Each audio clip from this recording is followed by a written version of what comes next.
जुन्नरचं प्रकरण आपण पाहिलं, पुण्यातलं पाहिलं. जुन्नरमध्ये अजूनही संतप्त वातावरण आहे, चीड आहे, लोक रस्त्यावर आहेत. काय करतायत राज्याचे मुख्यमंत्री? तुम्हाला काय ते बिल मंजूर करायचं आहे महिला आरक्षणाचं, म्हणजे ऑलरेडी आधी मंजूर झालं आहे 23ला, ते परत त्यांना डुप्लिकेट मंजूर करायचं आहे. नारी शक्ती वंदना, ज्या मुलींवरती, कोवळ्या मुलींवर 9 वर्षाच्या 10 वर्षाच्या तुमच्याच राज्यात ज्या पद्धतीनं अत्याचार सुरू आहे, तुम्हाला सरकारच्या वहिनी साहेबांना वेदना होत नाहीत का? तुम्ही इतर सगळ्या विषयावर पोपटपंची करता. मी महाराष्ट्रातच राहीन, मी दिल्लीत जाणार नाही, यावर तुम्ही मत व्यक्त करता. शिवसेनेवर मत व्यक्त करता. सुप्रीम कोर्टात शिवसेनेच्या बाबतीत काय निकाल लागणार हे तुम्ही बेशक ठोकून देता. पण या महाराष्ट्रात सातत्यानं कोवळ्या मुलींवर अत्याचार होत आहेत, कोवळ्या मुली सर्पदंशानं मरत आहेत, आत्महत्या करत आहेत. त्यावर या राज्याचे मुख्यमंत्री, या राज्याच्या महिला उपमुख्यमंत्री, या राज्याचे डुप्लिकेट उपमुख्यमंत्री, ज्यांचं आता जाणारं उपमुख्यमंत्रीपद, त्यांना कधीतरी बोलावं असं वाटतं का? या देशाच्या प्रधानमंत्र्यांना, या देशाच्या गृहमंत्र्यांना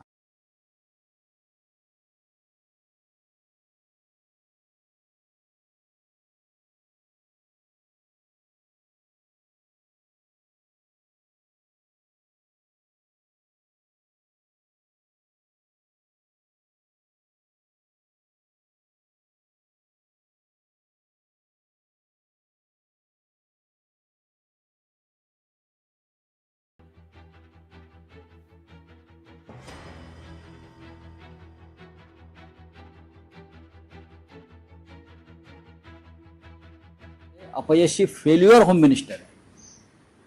फेल्युअर होम मिनिस्टर. तो जो अमेरिकेचा कोणतो काय तो हाय कमिशनर सर्जिओ गोर, बरोबर, म्हणे मुंबईत आला. त्याला काय दिसलं महाराष्ट्रात? सर्जिओ गोर यांना मुलींचे अत्याचार दिसले नाहीत, मुलींवरचे सर्पदंशाने झालेले बळी दिसले नाहीत. हे व्यापारी लोक आहेत आणि पोलिसांनी हात वर केलेले आहेत. पोलीस बलात्काऱ्यांना कसं वाचवतात त्याचं एक उदाहरण आत्ताच माझ्याकडे आमच्या पंडित अवधेश शुक्लाने आणलं आहे. तो कागद जनामुळे साहिल देविदास चौगुले, हे आपल्याला प्रकरण माहीत असेल, नवी मुंबईतलं. एका मुलीवर त्यांनी अत्याचार केला, बलात्कार केला आणि तो फरारी झाला. त्या संदर्भात अवधेश शुक्ला यांनी आवाज उठवला. आता ते महाशय जामिनावर सुटलेत. कोणसा पार्टी काय? शिंदे गट. शिंदे गुट का, बरोबर. स्वीकृत नगरसेवक. शिंदे गटाचा स्वीकृत नगरसेवक साहिल देविदास चौगुले, त्याच्यावर बलात्काराचा गुन्हा दाखल झाला आणि ते प्रकरण दाबण्याचा प्रयत्न झाला. अवधेश शुक्ला यांनी ते प्रकरण लावून धरण्याचा प्रयत्न केला की हे प्रकरण दाबलं जाऊ नये. त्या मुलीचं स्टेटमेंट माझ्याकडे आहे. लड़की का स्टेटमेंट है. महिला आयोग के पास सब जगह पर वो लड़की जा जाकर थक चुकी है, थकली आहे. आता ज्यांनी हे प्रकरण लावून धरलं आहे त्यांना रबाळे पोलीस स्टेशनचे वरिष्ठ पोलीस निरीक्षक बाळकृष्ण सावंत सतत नोटीस पाठवून बोलवतात, एक एक दिवस बसून ठेवतात. 4-5 बिठा के रखते हैं और बाद में बोलते हैं उसके ऊपर बात मत करो, ये कागद वापस ले लो, नहीं तो मैं तुमको, नाहीतर मी तुम्हाला खोट्या प्रकरणात अडकवून तुरुंगात पाठवीन. हे कोण सांगतोय? रबाळे पोलीस स्टेशनचा वरिष्ठ पोलीस निरीक्षक बाळकृष्ण सावंत. माझं त्या पोलीस अधिकाऱ्याला आव्हान आहे आणि नवी मुंबईच्या पोलीस आयुक्तांना सुद्धा माझं आव्हान आहे, खोटी केस दाखल कराच. मी बघतो ही काय पद्धत झाली. एका बलात्काराच्या प्रकरणावरती आवाज उठवला म्हणून आवाज उठवणाऱ्याला तुम्ही खोट्या प्रकरणात तुरुंगात टाकण्याची जर धमकी पोलीस देत असते, मग या महाराष्ट्रामध्ये मुलींवर अत्याचार होणारच.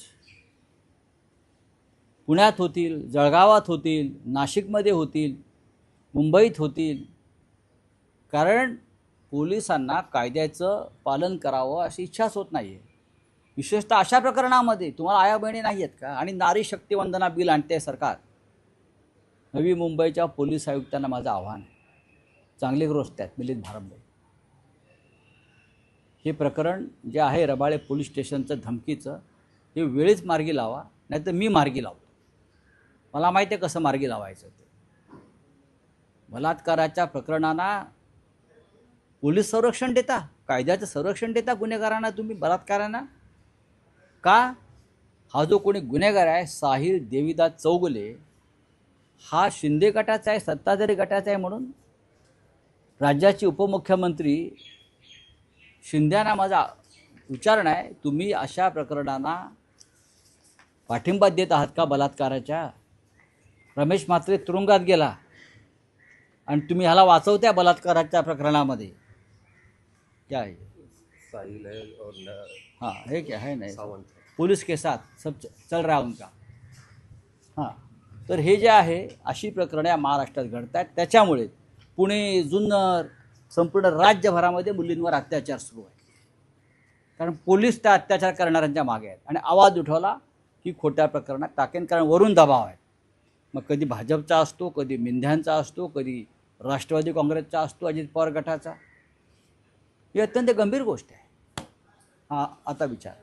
राऊत साहेब, तो सर्वोच्च न्यायालयाचा प्रश्न आहे. काल कपिल सिब्बलांनी युक्तिवादात महत्त्वाचा मुद्दा मांडला आहे. ते म्हणतायत शिवसेना ही ठाकरेंचीच आणि चिन्ह हे शिवसेनेला मिळणार नसेल तर ती गोठवा. ह्याच्यावरती न्यायालयीन प्रक्रिया सुरू आहे. आमचा युक्तिवाद झाला आहे, त्याच्यावरती आता मी बोलणार नाही. कपिल सिब्बल आणि देवदत्त कामत यांनी फार जोरदार पद्धतीनं सर्व तांत्रिक मुद्दे, कायदेशीर मुद्दे त्याचं विश्लेषण केलेलं आहे. मुळात कपिल सिब्बल आणि कामत यांचा युक्तिवाद स्पष्ट आहे. शिवसेना आणि धनुष्यबाण हे, शिवसेना म्हणजे उद्धव ठाकरे यांच्या नेतृत्वाखालील पक्षाचा आहे, म्हणजे बाळासाहेब ठाकरेंच्या पक्षाचा, हा त्यांचा मुख्य युक्तिवाद आहे. आणि त्यानंतर पर्याय आपण पाहिलं असेल, न्यायालयाने त्यांना अल्टरनेटिव्ह विचारला. अल्टरनेटिव्ह, त्या अल्टरनेटिव्हवर त्यांनी दिलेले उत्तर आहे. भाजप परत एकदा झिंझीवर लक्ष केंद्रित म्हणजे काय करणार? इंस्टाग्रामवरती मंत्र्यांनी, नाही, आता प्रत्येक केंद्रीय मंत्र्याला एक दिवस विद्यापीठाचा दौरा करायचा. त्यांच्या आधी त्यांनी महाराष्ट्रातल्या आश्रमशाळेत जाऊन यावं. काल परत एकदा मी एक माझ्या ट्विटर हँडलवरती दिला आहे की सुरगाण्यामधल्या सरकारी आश्रमशाळेमधली परिस्थिती काय आहे. आता तुम्ही विद्यापीठात जा किंवा इंटरनॅशनल स्कूलमध्ये जा किंवा कुठे जा, जी तुमच्याबरोबर येणार नाही आहे. जीने तुमचं ढोंग ओळखलेलं आहे. म्हणजे सर्व मंत्र्यांना सांगितलं आहे त्यांनी जा, बरं का, सर्व मंत्र्यांना. कठीण आहे. या प्रधानमंत्र्यांचं खरोखर कठीण आहे. अरे कामं करा ना आपापल्या खात्याचे आणि चांगलं काम करा की. आता तुम्ही मन वळवायला चालले काय जीचं? ठीक आहे, करू द्या. यातून त्यांचा मूर्खपणा जास्त उघड होतो आहे. तुम्ही म्हणाल पंतप्रधानांचं कठीण आहे, तर काल बैठकीत राहुल गांधी असं म्हणाले की नरेंद्र मोदी पुढचे 7 ते 8 महिने पंतप्रधान असतील. हो, मग गेले काही दिवस मी काय सांगतो आहे, राहुल गांधींचे माझं एकमत आहे या विषयावर, हे मला माहिती आहे ना. गेले काही महिने मी हेच सांगतो आहे की हे महाशय जे आहेत प्रधानमंत्री सध्या, ते त्यांची टर्म पूर्ण करत नाही आहे. त्यांना अत्यंत वाईट परिस्थितीत हे पद सोडावं लागतं आहे. तुम्हाला 17 सप्टेंबर नंतर या गोष्टीचा उलगडा होईल. 17 सप्टेंबर त्यांचा वाढदिवस आहे. काय खूप अभ्यास करून इथे उभं राहावं लागतं आम्हाला. नाही, 17 सप्टेंबर नंतर असं काय होईल ते कळेल. 17 सप्टेंबरला त्यांचा वाढदिवस आहे. वाढदिवस त्यांचा प्रधानमंत्री म्हणून जो शेवटचा वाढदिवस असेल तो त्याने आनंदात साजरा करावा. त्यांच्या भक्तांनी नाचावं, अंधभक्तांनी उड्या माराव्यात, गाणं बिणं गावं, पार्ट्या कराव्यात रात्री, नंतर पुढल्या त्याने प्रसंगाला सामोरं जावं. त्यानंतर अमित शहाचा नंबर लागेल असं वाटतं. अमित शहा कधीच प्रधानमंत्री होणार नाही. मोदी गए तो अमित शाह भी गए ना, है क्या? नाही, राहुल साहेब. एकावर एक फ्री आहे ना ते. सर काँग्रेस नाही, राहुल साहेब, एक स्पेसिफिक हा जो मुद्दा आहे, यंदाचा पंतप्रधान पदाचा म्हणजे मोदींचा जो वाढदिवस आहे तो पंतप्रधान पदाच्या त्यांच्या कार्यकाळातला शेवटचा वाढदिवस आहे असं हे माझं मत आहे.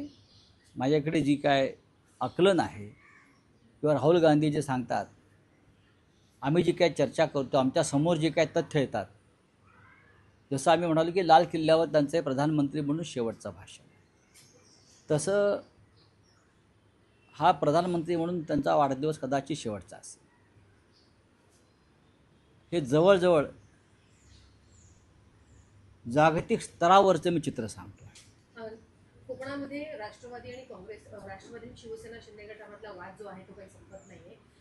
रामदास कदम यांनी राहुल साहेब, एक विषय आहे की तुम्ही राम मंदिर दानपेटी चोरीचा मुद्दा लावून धरलात, तुमचं आंदोलन झालं, पण उत्तर प्रदेशात जी SIT स्थापन केली होती त्यात चंपत राय आणि अजय मिश्रा यांना क्लीन म्हणजे हे जसं महाराष्ट्रात बलात्कारांना सोडलं जात आहे पुरावे असताना, तसंच आहे ते. देशभरातली भाजपची राजवटीतली कायदा सुव्यवस्था अशीच आहे, चोरांना, मुख्य चोरांना सोडायचं. महाराष्ट्रात बलात्कारांना, खुन्यांना सोडायचं, आपल्या पक्षात घ्यायचं.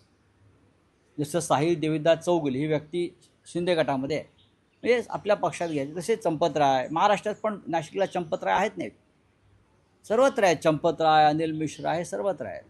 पण आमचं आंदोलन संपणार नाही. उद्या शनिवारी पुणे जिल्ह्यातल्या मोरगाव येथे रामरक्षा आंदोलन आहे मोठं जिल्ह्यातलं. मी स्वतः जातो आहे. चला. राहुल साहेब, आणखी एकच विषय आहे, मराठीत एकच विषय आहे की विनोद तावडे यांच्यावर उत्तर प्रदेश चांगलं गोष्ट आहे. मराठी माणसावर, मराठी नेत्यावर मोदींनी हा दाखवलेला विश्वास आहे. विनोद तावडे हे जुन्या फळीतले भाजपचे नेते आहेत, ज्यांची भावना शिवसेना भाजपा युतीत तुटू नये अशा असणाऱ्यांपैकी जुन्या फळीतले जे प्रमोदजी, मुंडेजी, विनोद तावडेजी, ही जी जुनी फळी होती त्याच्यामधले विनोद तावडे आहेत. त्याच्यामुळे आम्हाला त्यांच्याविषयी आस्था आहे की एका जुन्या जाणत्या, ज्याच्यावरती महाराष्ट्रात अन्याय केला, मंत्री असताना त्यांना तिकीट नाकारलं, त्यांना महाराष्ट्रातून वनवासात जावं लागलं काही काळ, पण कर्तृत्व काही लपत नाही, छपत नाही. तुम्ही किती दाबण्याचा प्रयत्न केलात तरी हे जुने कार्यकर्ते आहेत पक्षातले, जुन्या भाजपमधले, ते काम करत असतात. आणि आमच्या त्यांना सद्भावना आहेत आमच्या त्याच्या बाबतीत कायम. म्हणजे जो बिहारमध्ये निकाल त्यांनी दिला, नाही रे, तू आता बघू निकालाचं का. बघा, उत्तर प्रदेशचा निकाल पूर्ण वेगळा लागणार. बिहारचा निकालसुद्धा बऱ्याच जागा चोरल्या गेल्या, 50 ते 60, हे सगळ्यांना माहिती आहे, जे महाराष्ट्रात गेले. उत्तर प्रदेशमध्ये यावेळेला हे घडणार नाही, कारण जनता जागरूक आहे आणि समाजवादी पार्टी फार पुढे गेली. सर, वंदे मातरम को लेकर कांग्रेस ने कहा कि 2 लाइनें चाहिए गाने चाहिए, तो कांग्रेस कह रही है और बीजेपी कह रही है कि ये मुस्लिम लोग ये पागल है बीजेपी वाले, पगला गए. उनको देश का संविधान मालूम नहीं, वंदे मातरम मालूम नहीं. जो 6 छंद है वंदे मातरम के, वो अमित शाह और मोदी जी ने गाकर दिखाए तो अच्छा रहेगा, सामने आकर, पब्लिक के सामने आकर, विदाउट टेलीप्रॉम्प्टर. 2 छंद को ही संविधान ने स्वीकारा है, संविधान ने.